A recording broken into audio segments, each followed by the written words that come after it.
दोस्तों यमुना नदी की हालत इतनी बदतर हो गई है कि अब उसमें से जहरीला झाग उत्पन्न होता है। हमारी सरकार ने इस जहरीले झाग को खत्म करने के लिए बहुत सारी योजनाएं भी चलाई गई हैं।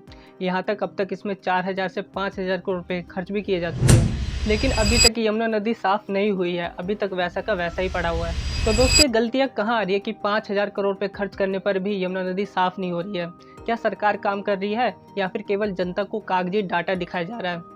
अगर दोस्तों सरकार काम कर रही है तो इसे दोबारा गंदा कौन कर रहा है? तो इन सारे सवालों के जवाब जानेंगे आज की इस वीडियो में। वीडियो के अंत तक बने ही रहेगा।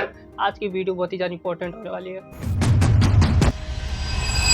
दोस्तों 1900 से 1990 तक यमुना नदी बिल्कुल साफ थी। यमुना नदी में कोई भी गंदगी नहीं थी। यमुना नदी तब गंदा होना चालू हुआ जब 1991 और 92 में वैश्वीकरण आया।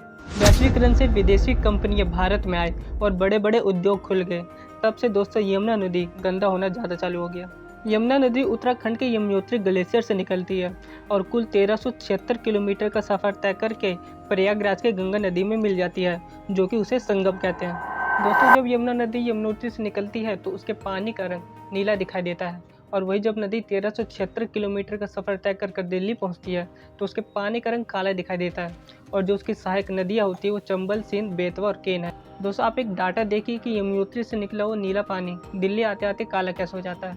दोस्तों यमुनोत्री से निकला यमुना नदी उत्तराखंड को पार करते हुए हरियाणा पहुंचती है, और हरियाणा से ही यमुना नदी दूषित होना चालू हो जाती है, क्योंकि हरियाणा में भी इंडस्ट्रियल एरिया है और इन इंडस्ट्रियल एरिया का जो केमिकल वेस्ट है वह बिना ट्रीट के पानी में बहा दिया जाता है, और इसी की वजह से यमुना हरियाणा से ही गंदा होना चालू हो जाता है।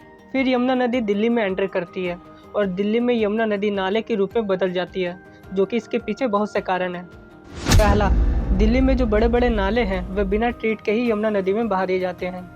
दूसरा, दिल्ली का जो सीवेज है वह भी नालों के सहारे नदियों में मिला दिया जाता है। तीसरा, दिल्ली का इंडस्ट्रियल वेस्ट भी नालों के सहारे नदियों में बहा दिया जाता है। चौथा, लोग जो है वह जागरूक नहीं है। उद्योग के मालिक कानूनी कागजी रूप में दिखा तो देते कि हमने वेस्ट को ट्रीट करके ही बहाया है, लेकिन वो वेस्ट को ट्रीट करके नहीं बहाते हैं, और इसी वजह से जो यमुना नदी का पानी है वह नाले के रूप में परिवर्तित हो जाता है। और यमुना नदी के दूषित होने में जो बचा कुछ असर होता है वो आगे जाकर मथुरा और आगरा में पूरा हो जाता है। मथुरा में रिफाइनरी से पेट्रोलियम वेस्ट हाइड्रोकार्बन यमुना में छोड़ दिए जाते हैं। फिर यही पानी आगरा में जाता है और शहर और कारखाने का गंदा पानी यमुना में मिल जाता है, जिससे यमुना और ज़्यादा गंदा हो जाता है। दोस्तों यमुना नदी का कुल हिस्सा दिल्ली में केवल 2% ही आता है, और यमुना नदी का 80% हिस्सा दिल्ली में ही दूषित होता है। दिल्ली में कुल 327 करोड़ लीटर सीवेज निकलता है, जिसमें से 94 करोड़ लीटर सीवेज को बिना ट्रीट के ही यमुना में बहा दिया जाता है। दोस्तों आप इस वीडियो से साफ देख सकते हैं कि जब दिल्ली के वजीराबाद में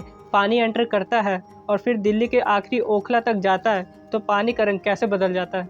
वजीराबाद में पानी जब एंटर करता है तो थोड़ा साफ दिखाई देता है, वही जब पानी वजीराबाद से थोड़ा आगे जाता है तो उसमें थोड़ा सा कालापन आ जाता है। फिर वह जब दिल्ली के ITO पहुंचता है तो वह नाले के रूप में दिखाई देता है, और वही पानी दिल्ली के आखिरी ओखला में जब पहुंचता है तो उस पानी में झाग उत्पन्न होने लगता है, और यही कारण है कि 80% यमुना दिल्ली में ही दूषित होती है। दोस्तों आप ये देखिए कि कैसे नाले का पानी यमुना नदी में मिलता है। दो रंग का पानी, जो कि एक तरफ नाले का पानी है और दूसरी तरफ यमुना का मटमैला पानी है, और यही पानी आगे जाकर नाले के रूप में दिखाई देती है और फिर इसमें से झाग उत्पन्न होता है। दोस्तों दिल्ली का 90% घरेलू वेस्ट वाटर सीधा यमुना नदी में गिरता है। अगर हम दोस्तों दिल्ली के यमुना नदी की TDS रेटिंग को देखें, जब वजीराबाद में पानी एंटर करता है तो उसकी TDS रेटिंग 420 होती है, और वहीं जब वजीराबाद से 1 किलोमीटर दूर जाते हैं तो उसकी TDS रेटिंग 1110 ppm होती है। यानी 1 किलोमीटर दूर में ही पानी बहुत ज़्यादा गंदा हो जाता है। अब दोस्तों देखते हैं TDS रेटिंग क्या होती है। अगर दोस्तों पानी में TDS रेटिंग 50 से 150 ppm TDS होती है तो पानी सबसे उपयुक्त माना जाता है पीने के लिए, और वहीं जब 150 से 250 ppm TDS होती है तो ये पानी अच्छा माना जाता है, और वहीं 250 से 300 ppm TDS होती है तो पानी संतोषजनक माना जाता है, मतलब कि इस पानी को पीने से खतरा हो सकता है, और वहीं जब 300 से 500 ppm TDS वाला पानी पीने लायक नहीं होता है। अगर हम दोस्तों इसके नुकसान की बात करें तो इसके बहुत सारे नुकसान हो सकते हैं, जैसे गंभीर बीमारियां हो सकती है, त्वचा खराब हो सकता है, मौत हो सकती है, और कैंसर जैसी बीमारियां हो सकती है।